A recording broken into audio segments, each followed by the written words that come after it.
Hai, konnichiwa, Sapri des. Hari ini ya kita membuat video lanjutan dari video sebelumnya ya, tentang pengubahan SIM Indonesia ke SIM Jepang gitu. Di video kali ini aku ingin memberikan sedikit poin-poin tertentu saat menyetir ya, dalam ujian pengubahan SIM di Jepang itu. Jadi ini juga sebagai pembuktian gitu bahwasanya kalau kita tidak memiliki pengetahuan tentang poin-poin menyetir ya di ujian di Jepang ini tuh akan gagal gitu. Oleh karena itu silakan disimak dengan baik. Oke desu ka? Yoroshiku onegaishimasu. Ini poin-poin sebagian besar aja gitu. Jadi aku tidak bisa memberikan poin-poin secara keseluruhan. Jadi kalau ingin mendapatkan penjelasan secara keseluruhan, silakan ikuti aja gitu latihan menyetir di pusat lisensi kepolisian gitu ya.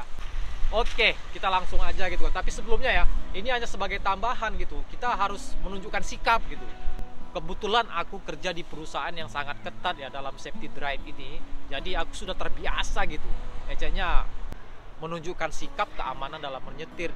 Kami pun setiap tahun sekali ya harus mengikuti ujian safety drive. Dan aku rata-rata mendapat nilai A gitu ya. Nilai terbaik gitu. Cuma 2 orang di divisi kami yang mendapat nilai A gitu. Nah, ini hanya sekedar sebagai tambahan aja gitu. Kalau di perusahaan kami saat ingin menaikin lift ya ataupun Sario ya kayak Tagunoba gitu, semuanya itu harus dimulai dari pengecekan ada luka apa enggak, kemudian pengecekan ya di ban ini bautnya itu sekarang itu kendor apa enggak. Udah gitu kita harus keliling melihat semuanya ada luka atau tidak gitu kan. Nah, sebelum kita ingin masuk ke mobil, ada baiknya ya. Ini menurut aku ya, di saat ujian itu dinilai atau tidak aku tidak tahu. Cuman ya ini sikap kami ya di perusahaan kalau ingin menaiki Sario ya ataupun lift itu ya pasti ini akan dilakukan gitu. Ialah mengecek kanan kiri saat sebelum membuka pintu.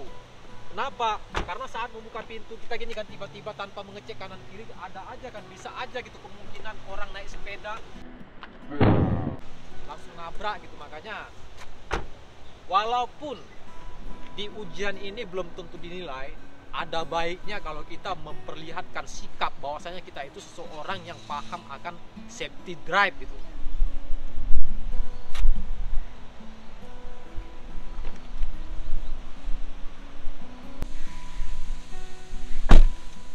Hai, gitu kita masuk ke dalam mobil. Pertama yang harus kita lakukan adalah mengikat sabuk pengaman. Sabuk pengaman ini mutlak. Ini mutlak. Dan kalau bisa diguncang-guncang dia apakah sabuk pengamannya itu benar-benar udah terikat apa belum. Ini pun juga untuk menunjukkan sikap gitu ya, sikap kita bahwasannya kita itu benar-benar serius gitu dalam mau mengikuti ujian gitu. Kemudian ya, sebelum menghidupkan mesin mobil, cek giginya masuk apa enggak, dia ada di parkir apa enggak, kemudian rem tangannya sekarang ini lagi terpasang apa enggak gitu ya. Kunci mobil untuk di hybrid itu nggak ada kunci mobilnya, cuman dia main pakai sistem botan aja seperti ini ya. Tapi pada dasarnya ya, mobil yang digunakan untuk saat ikut ujian itu adalah mobil yang menggunakan kunci gitu. Sebelum menghidupkan mesin mobil, kita harus cek dulu pertamanya tadi ya, pertamanya seat belt. Pasang seat belt. Kemudian periksa koplingnya masuk apa enggak. Kemudian ini rem tangannya. Dan terakhir ya, ini kaca belakangnya. Kaca belakangnya juga diperiksa karena bisa aja sebelum kita yang mau menyetir ikut ujian di mobil ini, orang sebelumnya itu badannya besar, jadi kalau kira-kira kaki kita nggak sampai ya dicocokkan gitu kursinya.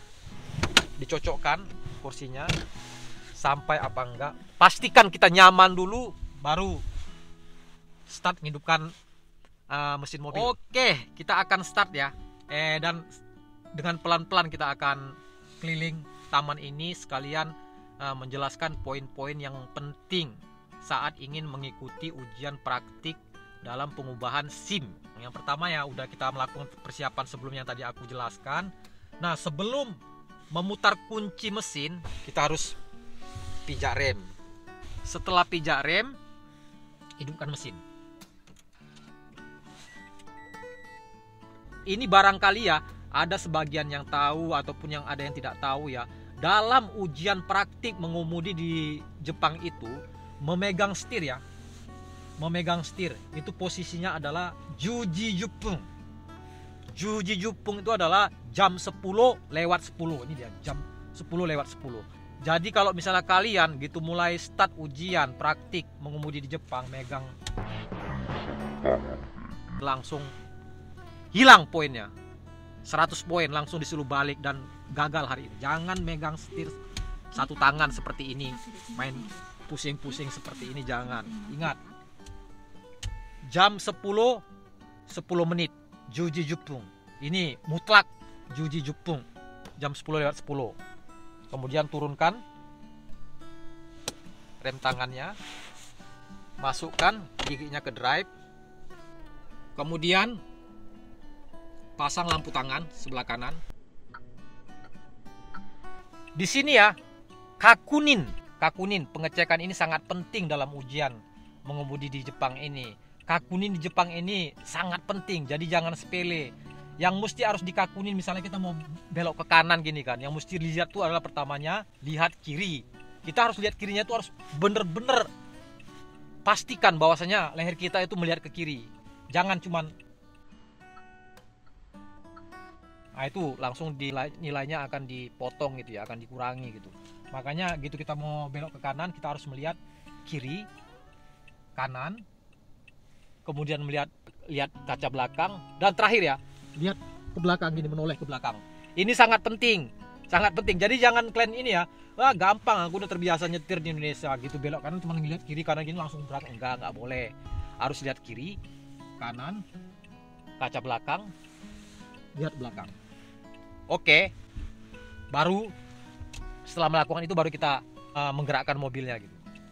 Hai.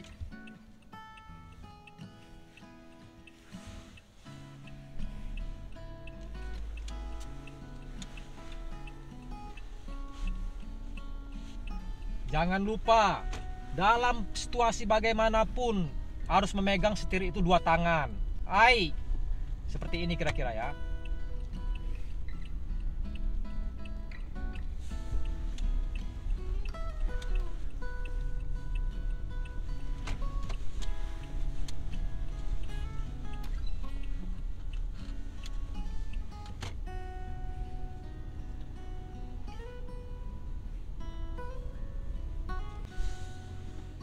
Poin selanjutnya ya, saat kita ingin belok kanan ataupun belok kiri, kita harus memasang lampu tangan 30 meter sebelumnya. Ingat, memasang lampu tangan itu 30 meter sebelumnya. Kemudian, apabila kita ingin belok kiri, kita harus mepet ke kiri dari trotoar itu tidak boleh lebih dari 30 cm. Oke.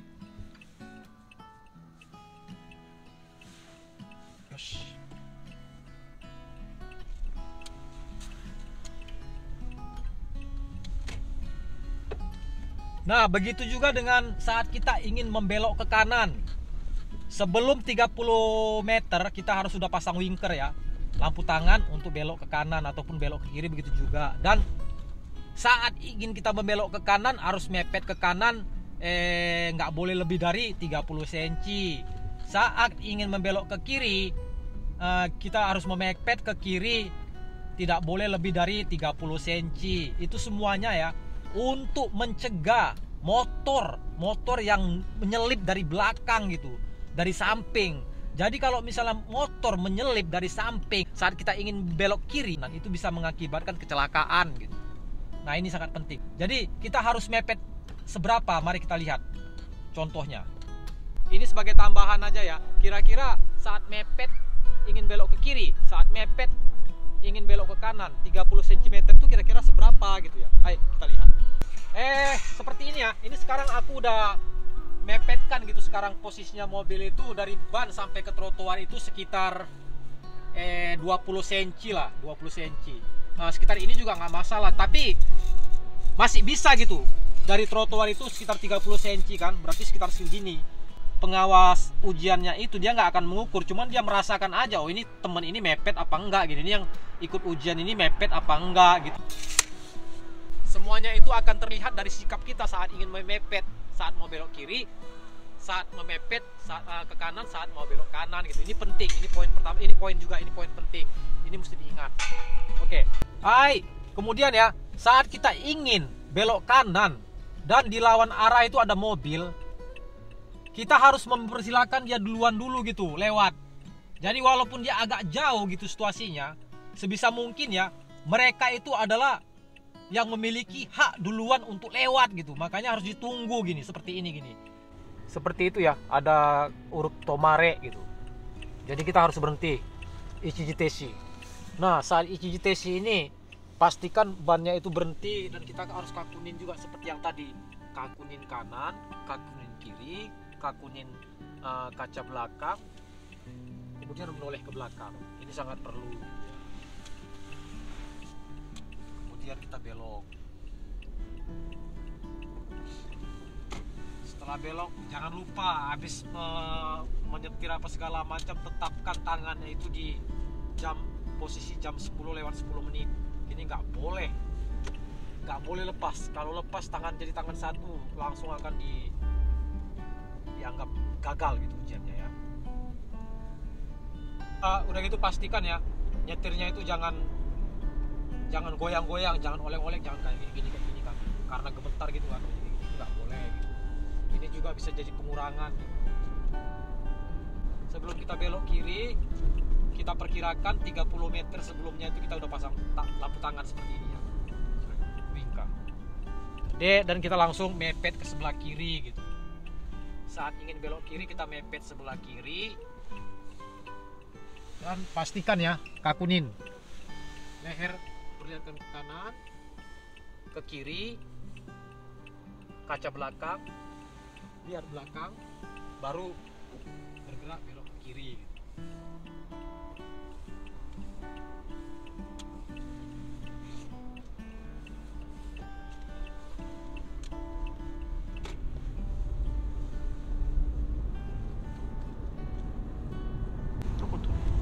Kemudian ya, apabila di saat ujian mengemudi kita tertangkap dengan lampu merah, sakang kyori.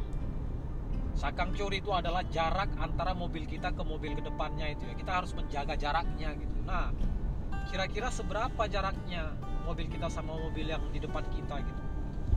Sebagai tandanya itu ya, jaraknya adalah bumper mobil di depan kita itu dalam posisi terlihat. Nah, jadi jangan mepet seperti ini. Ini langsung dikurangi nilainya gitu. Nah, jadi kan bumper mobil di depan kita terlihat dalam situasi terlihat. Nah, itulah dia jarak sakang kyori, jarak antara mobil depan saat kita tertangkap dengan lampu merah gitu. Bagaimana kira-kira? Mudah-mudahan ya bisa dijadikan gambaran gitu bagi kalian yang ingin mengambil SIM di Jepang ini gitu ya. Dan jangan lupa ya, ini hanya sebagian gitu dari yang dinilai dalam aturan mengemudi mengambil SIM ataupun mengubah SIM di Jepang ini gitu. Jadi kalau bisa ya seperti yang aku rekomendasikan sebelumnya, ikuti latihan mengemudi di pusat lisensi ujian pengemudian gitu. Itu sangat penting gitu, karena masih banyak lagi ya, seperti berhenti sejenak di depan palang kereta api itu harus buka jendela, cara seperti itu, ataupun menghadapi jalan kecil yang berbentuk S ya, istilahnya itu SG gitu ya. Nah, semoga video ini bermanfaat. Sampai jumpa di video selanjutnya. Bye bye.